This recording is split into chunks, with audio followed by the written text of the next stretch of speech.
Imagine that at the moment of a power outage, it is not your flashlight that goes out, but something far more critical that sustains the life of an important medicine. And suddenly you realize that your emergency plan is not as reliable as you thought. The generator won't start, the fuel has deteriorated over time, the batteries no longer work as they used to, and all this sturdy equipment turned out to be more fragile than promised, as no one warned you about the real wear over the years and the dependency it creates. But the good news is that there are simple, legal, and much more durable technologies that almost no one mentions, capable of providing you with energy and stable communication for a long time without relying on expensive systems or trendy solutions. Today, you will learn why many modern solutions are ineffective and which ones truly stand the test of time. This video is informational, does not create panic, and does not replace professional advice. His goal is to educate and help viewers make more informed decisions.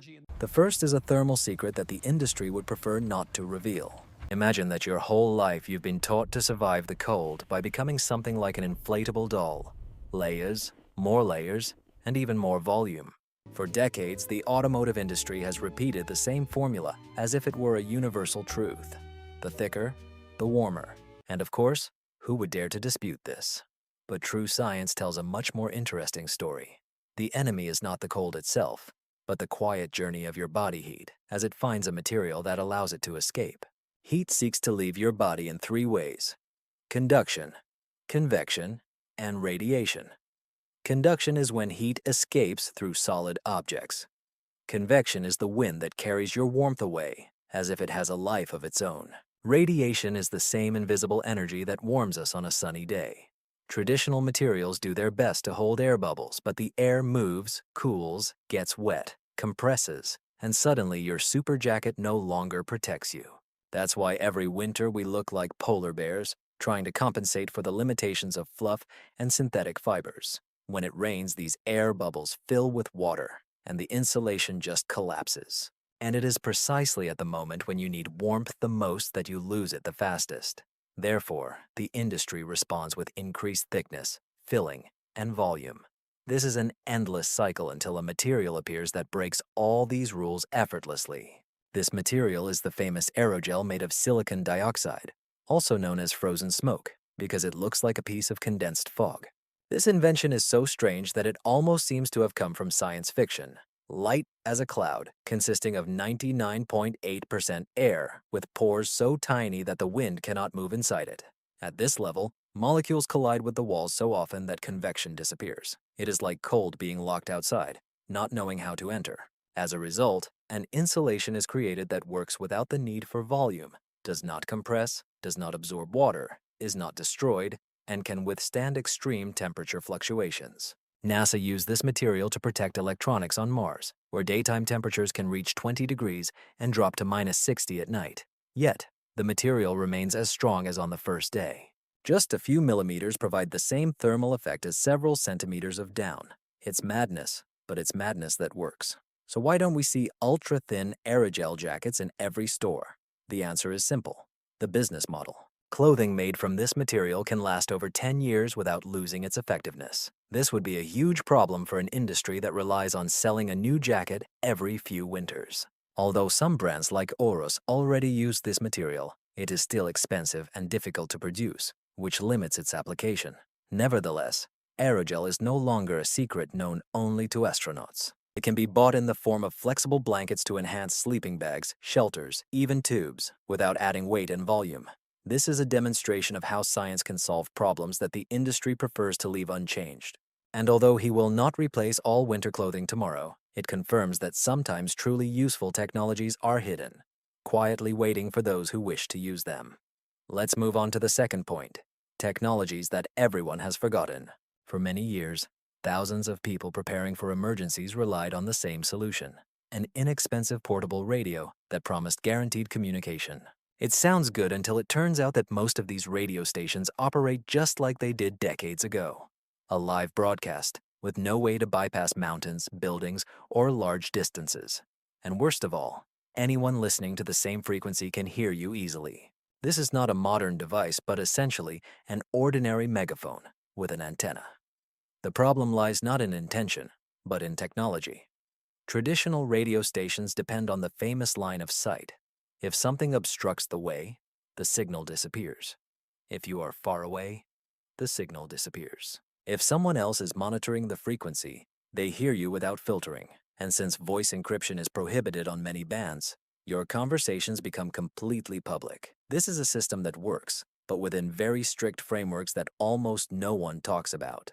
Therefore, many people consider themselves prepared, when in reality they have only a very basic tool. Here arises a completely different, almost contradictory idea.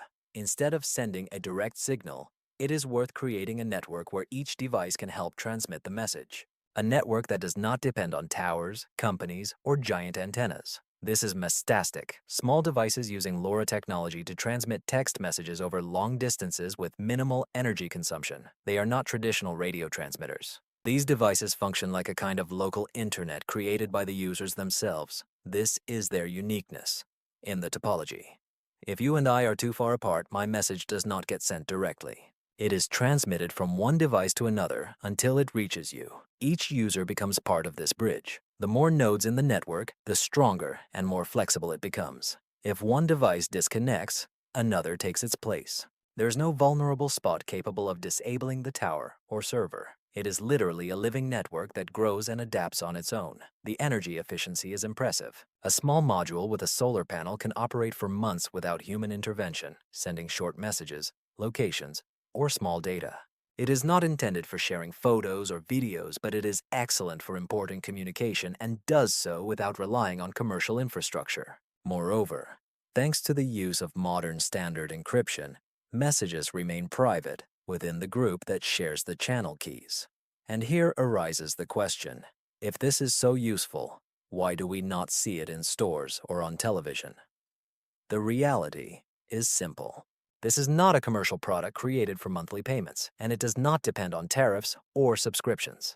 It is an open technology that anyone can use without paying anything after the initial purchase. She poses no threat to anyone. She simply does not fit into traditional business models based on periodic services, and perhaps therein lies her main value.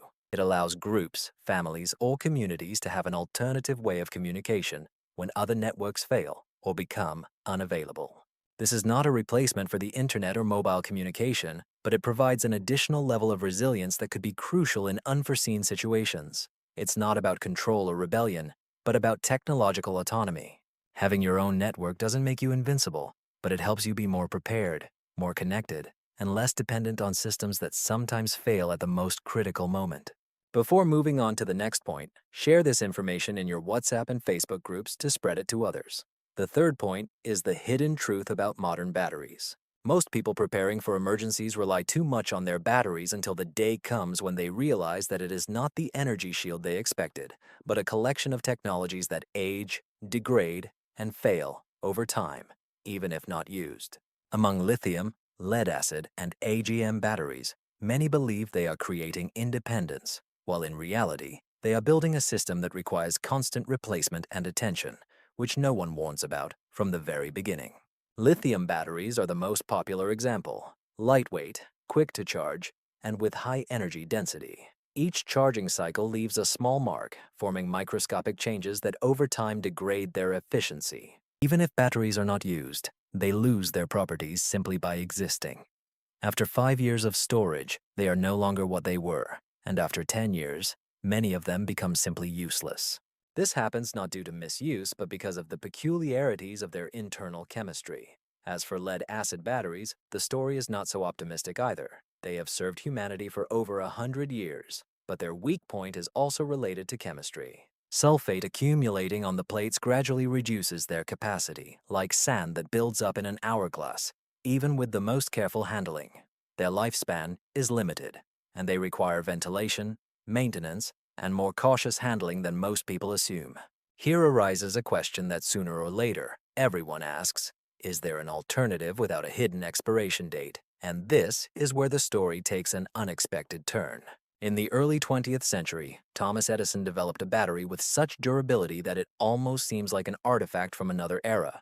This is a nickel-iron cell whose chemical reaction does not wear out the electrolyte and can cycle thousands of times without succumbing to the usual deterioration characteristic of other technologies. Amazingly, these batteries continue to work more than 100 years after production. They are resistant to abuse, deep discharges, extreme cold, and long-term storage. You can leave them unattended for decades, change the electrolyte, and they will work again as if nothing happened. This is a simple, durable, and patient technology designed to last longer than us. So why aren't they widespread? Not because of their performance, but for a more down-to-earth reason. They are heavier than modern batteries and do not fit into a market where replacements need to be sold every few years. Almost immortal technology does not fit into an economy based on disposable goods. Yet such batteries still exist, produced by small companies away from advertising and commercial hustle. When you start to think about the energy that can accompany you throughout your life, another interesting question arises. If the battery problem can be solved, what is the next real challenge? It is heat, cold, temperature. Survival is not only about having electrical energy, but also about maintaining body heat and avoiding wear from nature. There are simple yet little-known solutions that debunk many modern myths about staying warm and safe.